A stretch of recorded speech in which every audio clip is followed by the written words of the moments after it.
Humans today like to think of ourselves as highly evolved. We look around at our fiber optic networks and global supply chains and assume we've left the superstitions of our ancestors behind. But if you look closely at how we actually behave online, it becomes obvious we haven't stopped practicing religion at all. We've simply swapped out the theological vocabulary for digital terms. We traded saints for influencers. We replaced heresy with wrongthink and excommunication with cancel culture. This happens because traditional religion was never strictly about discovering a universal absolute truth. For thousands of years, it has functioned as a piece of social coordination technology. It is essentially the baseline operating system for human cooperation. When you understand belief as a survival tool that binds large groups together, the question changes. The question isn't whether religion will eventually disappear. The question is, what happens when Silicon Valley builds a highly efficient, fully automated version of it? To understand why we do this, we have to look at our biological hardware. Your brain is a 1.5 kilogram prediction engine, and it is running on a physical architecture that hasn't received a meaningful firmware update in 50,000 years. Early humans survived by developing what evolutionary biologists call the hyperactive agency detection device.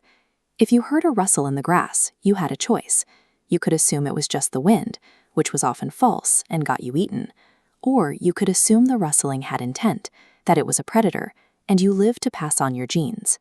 We are hardwired to see intent in random noise. Add to that our unique awareness of our own eventual death. Psychologists call our coping mechanism for this terror management theory. To process the sheer, terrifying reality of our mortality, we use belief systems as a psychological buffer. Because we are biologically mandated to seek order in the void, we will always construct a control system to manage our anxiety. We aren't making a choice about if we worship, we are only choosing what we worship. As early human tribes grew into massive, anonymous societies, face-to-face accountability stopped working. To keep people from cheating the group, these societies required big gods, omnipresent, moralizing deities that acted as invisible third-party monitors. You couldn't easily steal your neighbor's grain if you genuinely believed a divine entity was watching. That shared fear of supernatural punishment became the specific mechanism that allowed thousands of strangers to coordinate their labor on a massive, unnatural scale. But those invisible gods required an earthly interface, which gave rise to the shaman class. While the tribal warlord controlled physical bodies and territory, the shaman controlled the perception of reality itself. The shaman held a total monopoly on interpretation. If a harvest failed, the tribe didn't check the soil pH or track weather patterns. They turned to the shaman to explain why the invisible forces were angry with them. The true power of the shaman was the ability to manufacture certainty in a chaotic, unpredictable world. It was a perfect system that shielded the tribe's political leaders from direct accountability. Fast forward to the present day, and you'll notice something striking about our modern society. The tech stack has been completely overhauled, but the underlying power dynamics are entirely identical. Today, when the economy dips or a social trend explodes, we don't ask a priest, we ask data scientists. They have become our modern tech priests, tasked with interpreting the opaque, unquestionable black box of the algorithm. And just like ancient religions, these modern control systems demand what theologians call orthopraxy, the strict performance of correct actions.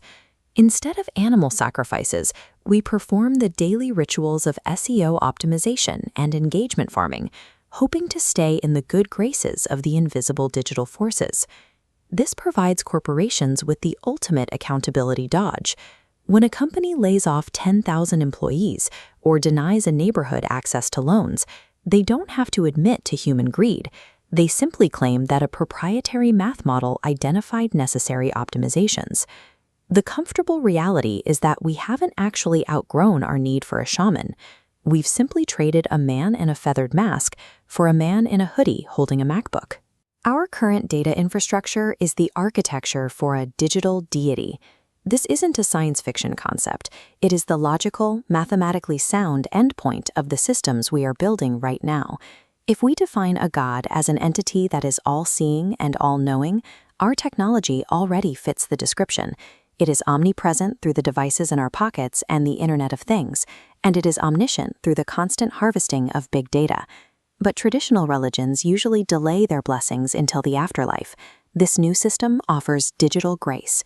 Follow the terms of service, perform the correct digital rituals, and the algorithm rewards you instantly with social visibility, lower interest rates, and optimized dating matches. The flip side of that is digital wrath. Disavow the platform, and you don't get struck by lightning. Instead, you get shadow banned. Your financial data is reevaluated. Your access to the public square is throttled, and you experience real-time excommunication. Becoming a ghost in the machine carries immediate material consequences. That makes it a far more effective tool for ensuring behavioral compliance than the ancient threat of a post-mortem fire. Removing the spiritual parent from a control system changes the nature of morality. Without a conscience at the center, evil stops being a moral failing and becomes a pure mathematical calculation. Even the most cruel, punishing gods of antiquity believed that you possessed a soul with intrinsic value. A purely secular digital deity does not. It sees you strictly as a data point in a vast ledger. If the algorithm calculates that your existence is a net negative to its quarterly projections or its efficiency metrics, it doesn't ethically judge you. It simply sterilely optimizes you out of the system.